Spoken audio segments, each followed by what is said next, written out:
Hi, Assalamu alaikum and good morning everyone. Thank you for visiting my channel again. Abdurrahim here with you. So we are continuing our mitral stenosis topic, and we were discussing the quantification of mitral stenosis, the methods to quantify mitral stenosis. In the last vlog I explained you about planimetry. Today we are going to discuss about a next method, which is pressure half time. So we'll go with the same formula. I will explain the things before. I will tell you what is pressure half time, how we can get it, and what is the formula, what are the limitations, what are the pitfalls, and then I'll show you some slides which will explain the same thing, and I will explain again the same thing so we will understand the things better. Okay, so we'll start the things now. What is pressure half time? Pressure half time is actually, by the way, in this method we are going to use the Doppler, so we'll get the waves from the Doppler. Okay, so it is basically based on an assumption that the rate at which the LV-LA pressure gradients drop in diastole corresponds to the severity of mitral stenosis. So an assumption is that mitral stenosis severity depends upon the fall of gradients, okay, the rate of fall of gradients. So they use the parameter time, okay, to decide how severe is the stenosis. So what is pressure half time? Pressure half time is actually the time when your peak gradient drops to its half. Okay, like your peak gradient is, for example, 20 and it reaches till 10, so the time duration between 20 to 10 is known as your pressure half time. Okay, and pressure half time once you use in echocardiography, it is inversely proportional to the mitral valve area. Okay, so as much as your pressure half time increases, your valve area decreases or gets smaller, and as much as your pressure half time decreases, okay, it means your valve area will increase, your valve area will be larger. Okay, so smaller pressure half time, larger area. Higher pressure half time, smaller area. What is the formula of pressure half time? It's 220 by pressure half time. Okay, this is the formula. So once you will calculate by this one, you will get the area of the mitral valve. So how we get the pressure half time? We can just trace the deceleration time of the E velocity of the mitral valve in the Doppler signal. Okay, you just trace it and it will give you the pressure half time of that one. So when we can use it and when we cannot use it, actually we can use it in almost all mitral stenosis cases. I will rephrase it that when is it reliable and when is it not reliable. Okay, it always gives us a lot of impression, a lot of information, but in some cases it's not very much reliable. Okay, and in some cases, in usual cases when you are having a rheumatic valve and no other valvular lesion involved, the rhythm is sinus, so you will get a tracing and you can get the valve area by pressure half time and it will be very good for you. But it doesn't happen in all the cases, so we have all the time limitation. So the first thing is when we are getting a signal in atrial fibrillation, okay, the RR cycles are very different. So sometimes you will get a slope like this, sometimes like this, sometimes like this. So how you are going to get it? So what is the general idea is like you get almost 10 beats, okay, and you get an average of it. That's how we do it. But my personal experience and my personal thinking is like try to get not the very small RR intervals, okay, because you are not going to get anything from there. So try to get the middle type of RR intervals, okay. Don't get very large and very small RR intervals. Usually the middle RR interval, like not very long and not very short, gives you a good I would say understanding about the mitral valve area, and then you can get the pressure half time from there. I think that corresponds well with the valve area and the pressure half time. So this is the thing about the atrial fibrillation. The other thing is that because this is a Doppler derived method, okay, and it is dependent on the Doppler. So Doppler is like a flow. So you are talking about the flow. So it is highly dependent about the flow, like hemodynamics, for example, the other valvular involvement, for example, severe MR, severe AR. These things also disturb this a lot. Okay, and also LV, LA Compliance is also one of the factors which I'll show you later on. Okay, and another thing which I will explain you, as I told you in the last video, like after mitral valve balloon is a method what we use to open the valve by balloon in cath lab. So immediately after the balloon valvuloplasty, pressure half time is not a reliable method to do. Okay, so because the LA compliance is changing at that time, so in the first few days of mitral valve balloon, we should not be assessing mitral valve area by pressure half time, because the compliance, LA compliance is changing at that time. So don't use it in that method. As I told you, planimetry is the best one at that. And LA is not compliant. We see usually when I will tell you about normal cases. So what happens is that our E wave goes up and then we see a slope like this. Okay, so we measure this one as our pressure half time from here to here. This is our pressure half time. We can measure it here, this wave from here, this slope.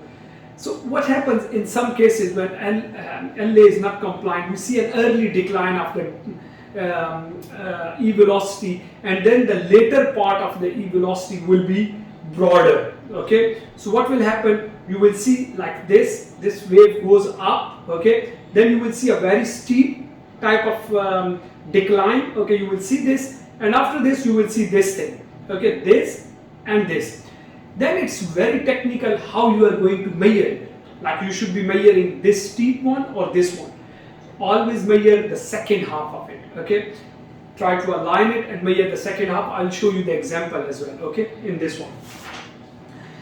So when is it not reliable in cases, especially with ASD? Why in ASD? Because most of your LA flow goes into the RA. Okay, so LA pressure drops automatically. So the LV LA pressure gradients drops, as well as the pressure half time drops. So it's not reliable to measure in ASD patients. Okay. The other thing is AR, significant AR. Significant AR works oppositely towards the ASD, because in this case your LV pressure goes very much high. So LV LA pressure gradients remain small, or difference remains small. So then the pressure half time will be shorter and your area will be higher. So don't measure it in that one. Very high heart rate. Yeah, this is a big limitation of the pressure half time. When you are having a very fast heart rate, you don't know where is your E and where is your R. You just see one wave like this. You don't even know where is it decelerating or any way to measure the broader aspect of it. So you can't measure it in that one. In very calcified valve, yeah, it's not recommended to measure it in calcified. When the valve is very much calcified, we don't measure pressure half time in those cases. Okay. So let's come to the slides now. I'll show you some slides which will also explain the same what I told you already. Okay, and I'll also give you hints in that one as well. So let's come to the slides now. Okay everyone, so here this is the slides as I told you. So what is pressure half time? Time for pressure to fall to half its original peak value in milliseconds. So this is your pressure half time from here to here. Okay, that half time reflects the rate at which LA and LV pressure move towards equilibrium in diastole. So this is what I explained you earlier, that it's actually the rate of the pressure LV and LA pressure towards the equilibrium. Okay, and it's calculated from deceleration slope. Okay, that's fine, we don't need to go into it. As I told you that they are inversely proportional to each other, so just need to keep in mind this is the formula, 220 by pressure half time. So as much as your pressure half time will be higher, your valve area will be small. That's keep in mind. Okay, so 220, or if someone asks about the 220, is the proportional to the product of net compliance of left atrium and LV and the square root of the transmitral gradient. Okay, which was explained here in this equation. Okay, but anyway, we just need to keep it simple, so we'll go out with this one. So tracing, this is how you can measure it. This is the tracing. You see this thing, this is the tracing. Always keep in mind that you see these things here, and you see these things here. This is what, especially here, we call them Doppler hairs. Okay, so you just need to measure the dense area of the Doppler. You don't need to go from here, okay, from here to here. No, this is not the right way, because you are including the Doppler hairs. You just need to get the bright Doppler signal, which will start from here and goes this. If you are going to have this kind of Doppler signal, perfect, everything is fine, rhythm is fine, you can get the perfect valve area and just go on. But it doesn't happen in most of the cases. Okay, so for example, you are in AFib and you are having this kind of thing, so you are going to measure it. You see here, here, here, and this one, you see this dip early and then this delay, so you are going to measure this one, not to have this one here. Okay, I'll explain this one in the next one. Deceleration slope is sometimes bimodal. I will show you later on. The decline of mitral flow velocity being more rapid in early diastole than during the later part. Okay, the same thing. Rare patients with a concave shape of the, okay, let's leave this one and come to this one. I just want to show you the important things. So sometimes you will have this type of signal. Okay, so this one and this one. The first one, you see this decline of the wave. Okay, this one here, you cannot measure it from here to here. This is going to be wrong. What is it? Determination of, okay, with a bimodal, this is bimodal signal, so you are not going to measure this way. You are going to measure from this point to this point. Okay, this is the right way to measure it. Okay, please give importance to this one, because measuring will all the things you are going to do in the stenosis. If you will get it from here to here, you will get almost no stenosis or very mild stenosis. This might be a severe stenosis. Okay, so always keep in mind, you see pressure half time is 100 here and pressure half time is 180 millisecond here. So please keep an eye here, because I have seen very experienced sonographer doing this kind of mistake. Sometimes they are measuring it from here to here. Okay, just going it here this way. Okay, don't do it in this way. This is the right way to do it. Okay, so this was an important thing. Then what are the limitations, or what are the factors that may affect pressure half time influencing LA pressure? So in this slide I will explain the LA pressure. In the next slide I will tell you the factors which are by the LV pressure, which are affecting pressure half time by LV pressure. So more rapid LA pressure decline shorten PHT. Okay, like in this way, like in this way. Okay, so they will short the PHT. So what are the causes? LA draining to the second chamber, for example, an ASD, LA pressure drop rapidly. What happens is that the LA pressure drop rapidly and PHT will be shorted. So this is the main reason. Next one is the stiff LA, low LA compliance. So when LA is with low compliance, what will happen? LA pressure drop rapidly. So LA pressure will drop rapidly. Again, will the PHT will be shorted. So these two are the reasons of LA pressure influencing pressure half time. Okay. Next one, these are the reasons when LV pressure is influencing with the pressure half time. So more rapid LV pressure rise shorten PHT.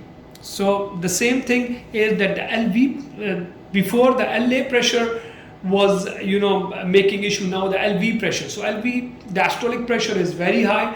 So because of high diastolic pressure, we are having a short LV-LA pressure gradient. Okay, LV pressure rise more rapidly and the PHT will be short. The case is AR. In severe AR cases, your LV-EDP will be high, so your PHT will be short, and it's not reliable pressure half time in severe AR cases. If LV is stiff, low ventricular compliance, LV pressure may rise rapidly. Again, the LV pressure will go up very quickly, okay, and the pressure half time will be short again. So it's not reliable in both conditions. So practical points. So these are the points we need to keep in our mind. So the same thing, this is again the same thing. I think we should not be seeing this. Just to keep in mind that we should not be doing the pressure half time in ASD, in AR, low LA or LV compliance patients. Okay, if your PHT is more than 220, MS is severe. If your PHT is less than 220, we need to assess the other methods as well. Unreliable immediately post balloon, as I discussed you earlier. So when gradient and compliance are subject to important and abrupt changes immediately after balloon, so the same thing, we should not be. So this is all about pressure half time. Okay, so important points is how you are going to measure it. Okay, and where you should not, where you should know that where it's not reliable. Okay, we'll see you in the next vlog, and we'll talk about the next method, maybe a continuity equation or the gradients, or maybe both together. Okay, so we'll see you in the next vlog. Thank you. Bye bye.